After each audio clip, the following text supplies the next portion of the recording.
नमस्कार दोस्तों, शिक्षा कैरियर जॉब्स के कैसे बने सीरीज में मैं आप सबका स्वागत करता हूं। दोस्तों आज हम बात करने वाले हैं आईपीएस कैसे बने।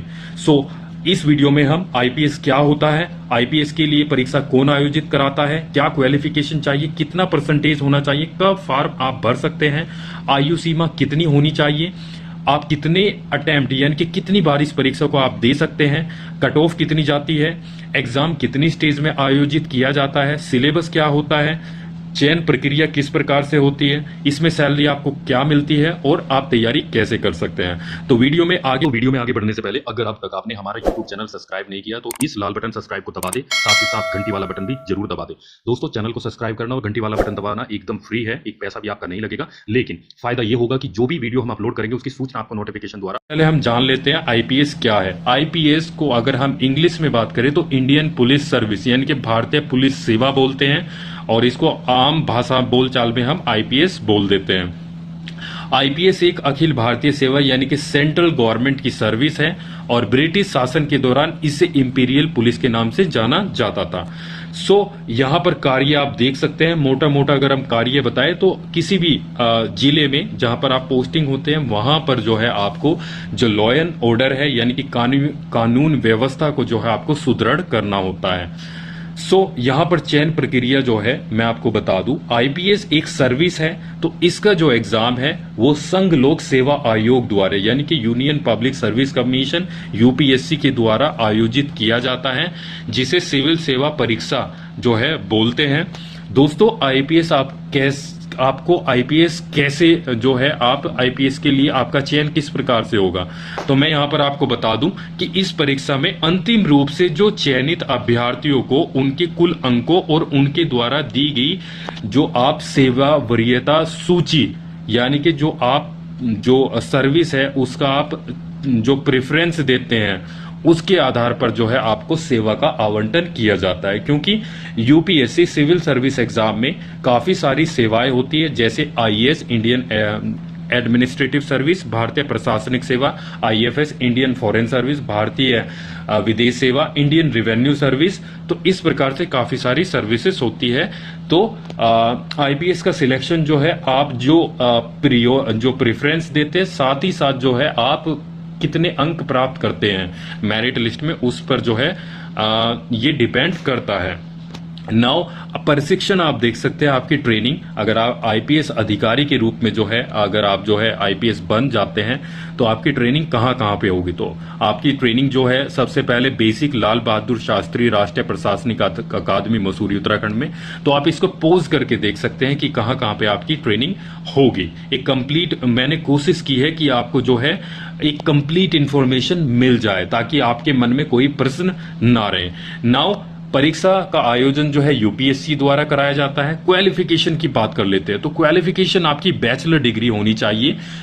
परसेंटेज का कोई यहां पर रिस्ट्रिक्शन नहीं है, केवल आप जो है पास होने चाहिए, चाहे आपने बीए किया हो, बीएससी किया हो, बीकॉम किया हो, बीसीए किया हो, बीटेक किया हो, बीई किया हो या बीबीए किया हो, आपकी केवल ग्रेजुएशन होनी चाहिए। नाउ आईपीएस बनने के लिए शारीरिक योग्यता यानी कि फिजिकल मापदंड भी रखा गया है। जैसे आईपीएस के लिए अगर आप पुरुष उम्मीदवार है तो 165 सेंटीमीटर आपकी लंबाई होनी चाहिए, महिला अभ्यर्थियों के लिए 150 सेंटीमीटर है, अनुसूचित जनजाति के लिए 160 सेंटीमीटर और महिला उम्मीदवारों के लिए जो अनुसूचित जाति की है उनके लिए 145 सेंटीमीटर होनी आवश्यक है। चेस्ट जो है पुरुष एंड महिला उम्मीदवारों के लिए जो है 84 एंड 79 सेंटीमीटर होनी चाहिए। आई साइट जो स्वस्थ आंख है उनका विजन 6/6, 6/9 एंड जो आपकी कमजोर आंख है 6/2 और 6/9 आपका विजन होना चाहिए। नाउ आयु सीमा की बात करते हैं। आयु सीमा सामान्य श्रेणी के लिए 21 से 32 वर्ष है। एससी एसटी को 5 वर्ष की आयु में छूट दी जाती है, अन्य पिछड़ा वर्ग ओबीसी को 3 वर्ष की छूट दी जाती है। नाउ अटेम्प्ट आप कितनी बार इस परीक्षा को दे सकते हैं, तो जनरल कैंडिडेट्स यानी कि सामान्य श्रेणी के कैंडिडेट्स 6 बार, अन्य पिछड़ा वर्ग कैटेगरी के उम्मीदवार 9 बार और एससी एसटी अनलिमिटेड यानी कि जब तक उनकी उम्र है तब तक वो एग्जाम दे सकते हैं।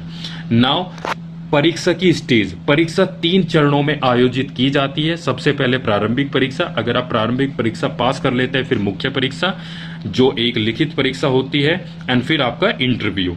नाउ हम प्रारंभिक परीक्षा के पैटर्न की बात करते हैं। तो इसमें 2 पेपर होते हैं, दोनों पेपर 2-2 घंटे के होते हैं और ये मल्टीपल चॉइस यानी कि बहुविकल्पीय होते हैं और 200-200 अंकों के ये पेपर होते हैं। पहला पेपर जर्नल स्टडी सामान्य अध्ययन का होता है और दूसरा पेपर जो है आपका CSAT civil service aptitude test होता है। यहाँ पर 2 चीजें आपको महत्वपूर्ण रूप से जाननी चाहिए। जो यहाँ पर निगेटिव मार्किंग होती है, 1/3 जो है यहाँ पर आपकी निगेटिव मार्किंग होगी अगर आप कोई भी उत्तर गलत देते हैं। दूसरी चीज, जो पेपर 2 है सीसैट है, वो केवल क्वालिफाइंग पेपर होता है, उसमें केवल आपको 33% नंबर लाने होते हैं। इसकी मेरिट नहीं बनती, जो मेरिट बनती है वो पेपर 1 यानी कि सामान्य अध्ययन जर्नल स्टडी पेपर 1 की बनती है। नाउ कट ऑफ नॉर्मली आपकी 100 से 110 अंकों की बनती है 200 अंकों में से। ये डिपेंड करता है कि एग्जाम कैसा आया है। सिलेबस की अगर हम बात करें प्रारंभिक परीक्षा की, तो जो पेपर 1 का सिलेबस होता है उसमें आपकी भारतीय इतिहास, कला एवं संस्कृति, Indian history, art and culture, राज्य व्यवस्था, पॉलिटी, इकोनॉमी या अर्थव्यवस्था एंड जनरल साइंस, पर्यावरण एंड आपका विश्व एवं भारत भूगोल, world and Indian geography and आपके करंट अफेयर्स के मुद्दे। पेपर 2 जो सीसैट है आपका गणित, रीजनिंग और आपका इंग्लिश, हिंदी के उसमें क्वेश्चंस आते हैं कॉम्प्रिहेंशन टाइप। नाउ मुख्य परीक्षा के अगर हम पैटर्न की बात करें तो मुख्य परीक्षा में टोटल 9 पेपर होते हैं। जो 2 पेपर होते हैं, पेपर ए और पेपर बी, ये लैंग्वेज के पेपर होते हैं। मुख्य परीक्षा के ये जो 2 पेपर है ये क्वालिफाइंग पेपर होते हैं, मतलब ये मेरिट में नहीं जोड़े जाते हैं। सो यहां पर जो है आपको 33% जो है अंक लाने होते हैं क्वालिफाइंग पेपर। सो यहां पर ये 300-300 अंकों के पेपर होते हैं, 3-3 घंटे का जो है समय दिया जाता है।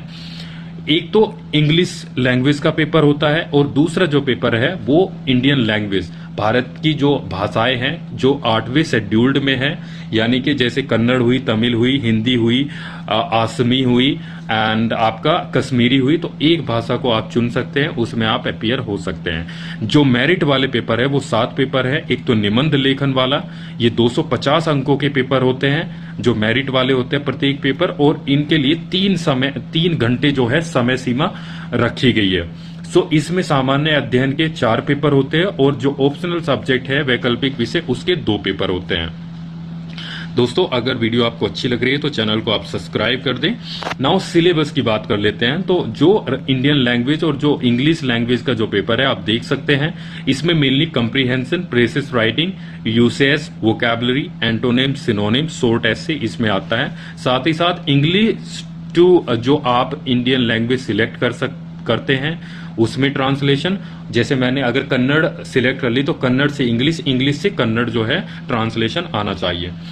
सामान्य अध्ययन का जो पेपर 1, 2 एंड 3 होते हैं उनमें जो प्रारंभिक परीक्षा का पेपर 1 है उसी का विस्तारित रूप होता है। ये डेस्क्रिप्टिव होता है, मेन जो पेपर होता है, मतलब आपको जो है कॉपी में प्रश्न आपको करने होते हैं। सो इसमें आपको करंट अफेयर्स के मुद्दे, भारतीय इतिहास, विश्व इतिहास, कला एवं संस्कृति, इकोनॉमी, भारत की एवं विश्व भूगोल, पर्यावरण, जनरल साइंस, पॉलिटी, भारत राज्य व्यवस्था, अंतर्राष्ट्रीय संबंध, सुरक्षा, महिला संबंधी मुद्दे, सामाजिक मुद्दे, डिजास्टर मैनेजमेंट से संबंधित इसमें प्रश्न पूछे जाते हैं। जो सामान्य अध्ययन पेपर 4 होता है ये भी डेस्क्रिप्टिव होता है। इसमें एथिक्स, इंटीग्रिटी, जर्नल एप्टीट्यूड यानी कि आपके आचार विचार से संबंधित ये पेपर होता है। एक ऑप्शनल सब्जेक्ट आपको यहाँ इन विषय से चुनना होता है, तो एक सब्जेक्ट आप जो है यहाँ पर चुनाव कर सकते हैं जिसके 2 पेपर होते हैं। अगर आप मुख्य परीक्षा पास कर लेते हैं फिर आपको इंटरव्यू देना होता है। इंटरव्यू आपका ये व्यक्तित्व परीक्षण होता है, 275 अंकों का ये इंटरव्यू होता है। विवा वॉइस टाइप आपका जो है ये इंटरव्यू होता है। नाउ नियुक्ति जो है आपका, जो सबसे पहले जो नियुक्ति होगी, जैसे ही आपकी ट्रेनिंग पूरी हो जाती है उसके बाद आपको किसी राज्य का कैडर दिया जाएगा। मान के चलो उत्तर प्रदेश कैडर आपको मिला, उसके बाद उस राज्य के किसी जिले का जो एसपी होगा यानी कि सुपरिटेंडेंट ऑफ पुलिस, वहां पर आप एक ट्रेनिंग अधिकारी के रूप में 1 साल तक रहेंगे।